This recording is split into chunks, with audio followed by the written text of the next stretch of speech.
জাতীয় নারী দলের ক্রিকেটার জাহানারা আলমের আনা যৌন হয়রানির অভিযোগ নিয়ে গঠিত 5 সদস্যের তদন্ত কমিটি এখনো অভিযোগের পক্ষে শক্ত প্রমাণ খুঁজে পায়নি।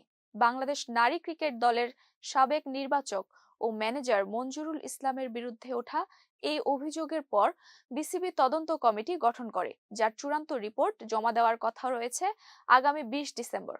এর আগে একজন কন্টেন্ট ক্রিয়েটর রিয়াসাত আজিমের ফেসবুক লাইভে জাহানারা এমন অভিযোগ তোলেন। এরপর তিনি লিখিতভাবে বিসিবির কাছে 13 পৃষ্ঠার একটি চিঠি জমা দেন।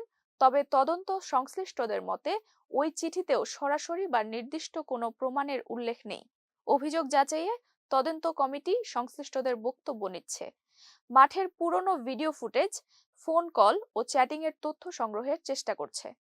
তদন্ত কর্মকর্তারা জানিয়েছেন, বিষয়টি সংবেদনশীল হওয়ায় নিরপেক্ষ ও দ্রুত সমাধানে গুরুত্ব দিচ্ছে বিসিবি।